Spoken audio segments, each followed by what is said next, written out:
We're two hitchhikers. We met while hiking Mount Baldy with mutual friends, wasted no time, got engaged on a frozen alpine lake, got hitched, and have been adventuring together since. We're embarking on a new adventure of living big in a tiny home. Let's see how this goes. Adventure awaits. Well, hello. No, I am not standing in front of a green screen. That is just a beautiful smoky sunrise behind me. For the most part, we have had pretty good weather. It's been warm in the daytime, clear skies, but we recently had a little bit more wind and some dry lightning strikes in the mountains. So the smoke has kind of come into this area yet again. Ruben is still stationed at the fire camp. They actually moved his fire camp to a little bit deeper into the mountains, but he's still close enough to where he can drive home every night. So that is good. I have been busy here basically because summer is coming to a close and I have been harvesting the corn. I'm trying to point with my cup. Harvesting the corn and the zucchini and kind of prepping that for winter storage. That way we can still enjoy our vegetables over the winter. And the pumpkin is growing. Hopefully we can harvest that in October as well. And I got busy. I don't know if you can see sort of behind my cup back there. That is a compost bin that I just built. So we are trying to get some healthier soil, here at the homestead. And we want to expand our garden area a little bit to basically include that entire, we call it the round. So we want to have some healthier soil. So we're getting busy on the composting. Now I've also built another planter and a couple of drawers on the inside. I've been staying busy and Ruben has also been staying busy. In fact, he has some footage for us of a sort of exciting fire truck rescue that they had to do on a steep hill that the fire truck got stuck on, I believe. So why don't we check that out first? Houston, we have a problem.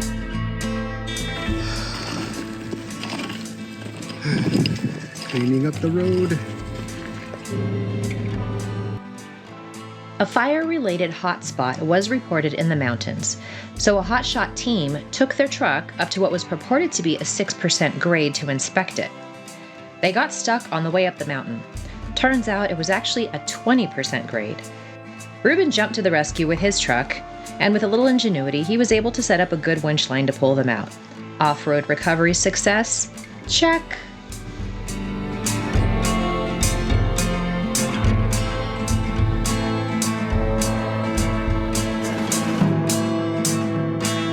You know what the difference is between you and me? I make this look good.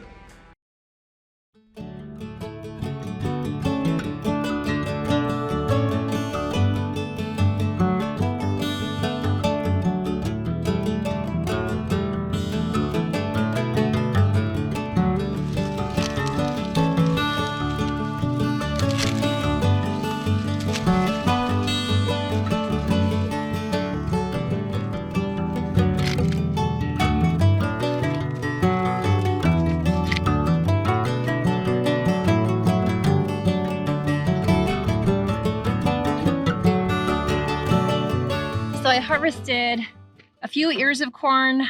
We are not going to eat all of these today. In fact, Ruben is hardly even eating at home anymore at this point. So I am going to preserve these for the long haul, but this is going to go in the compost bin. Excuse me, you little buzzing bees. I need to get my zucchini. We've had, and the pumpkin back there is growing. Let's see. There he is, right there. The bees are all around me. They're so happy here.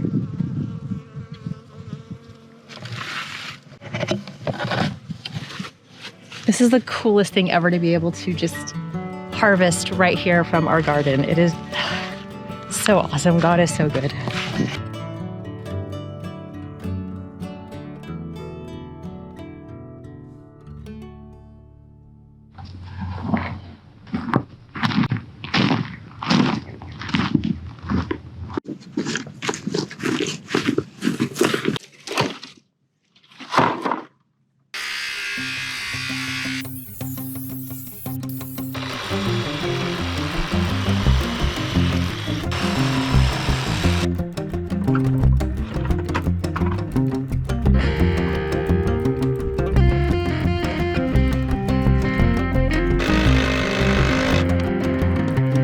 What I'm working on now is a compost bin.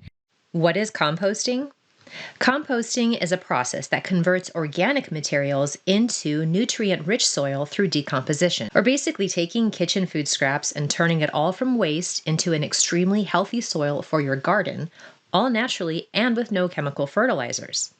If you do a quick internet search, you'll find all kinds of methods, including the utilization of trash bins, hand crank turners, chicken wire, compost tea, which can stink, by the way.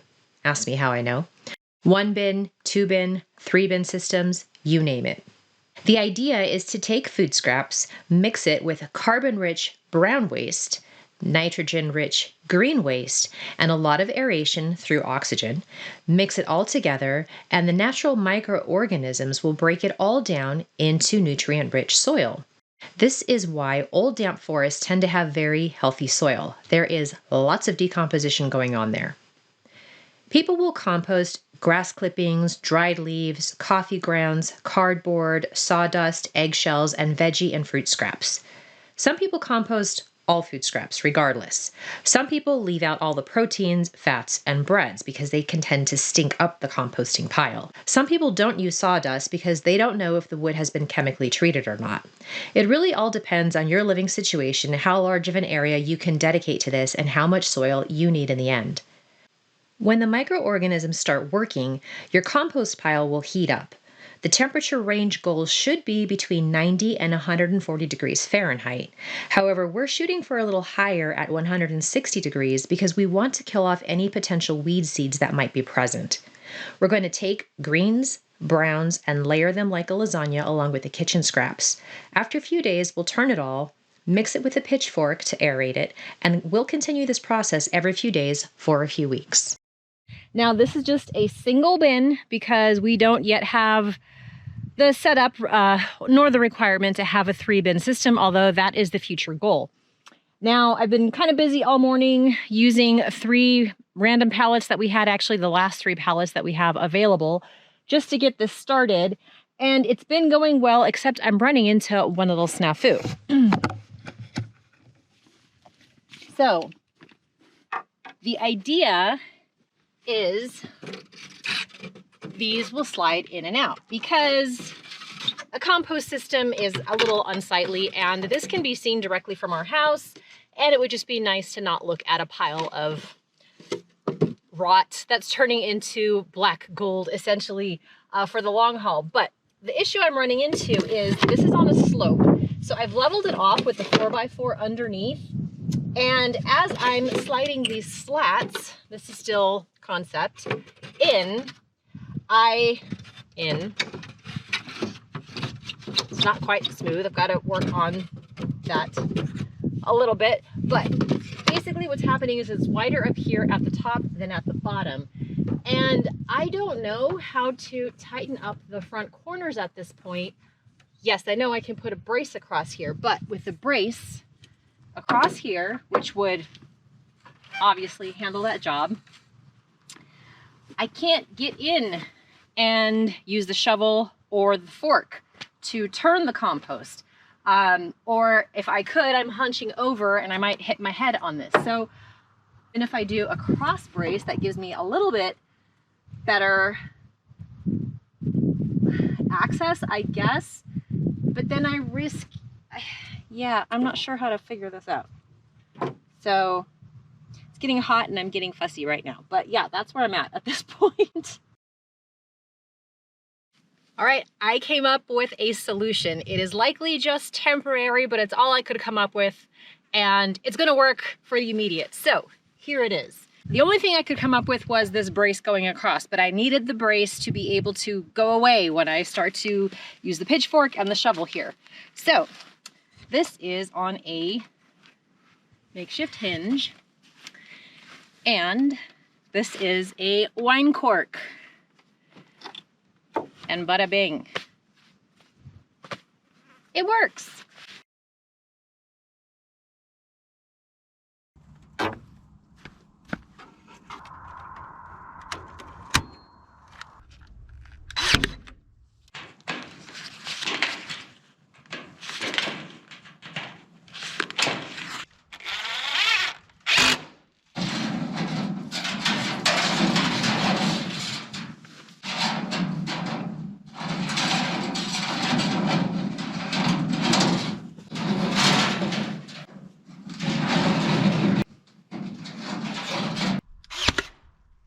Okay, the compost bin is pretty much complete. So my workaround is this nifty handle here, and I think it's gonna work. I did create this lid on here because we have this juniper tree here. We just don't want to encourage squirrels, you know, to just come in and do what they want. It's not going to be completely sealed off. The front will be open, and we do need airflow in this. That's very important. But the inside has a chicken wire, the top has a chicken wire. It's got it on all three sides. The front will be closed up to here, and then just the top portion will be open. So if we get some critters inside, it's okay. It's part of the process, but at least we're not encouraging them that it's, you know, open on all sides. So at this point, I'm just going to start going in and making the compost lasagna layers here. So I'm going to put a layer of cardboard down on the bottom. Then we have some small tree branches and tree bark. And then I'm just going to start going to town with the rest of the lasagna ingredients.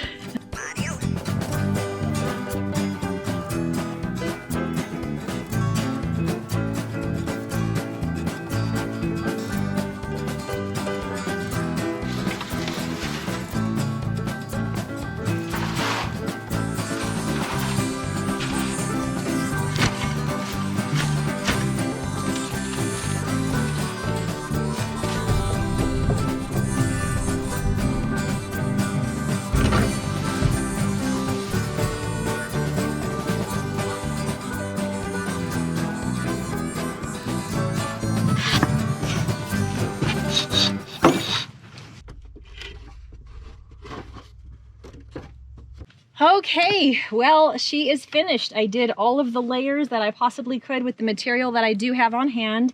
Now the final job that I have to do is get the garden hose and wet this down, because the water will help the bacteria to start its process. In other news, I built a small planter to accommodate a small winter crop, and I built a floating shelf.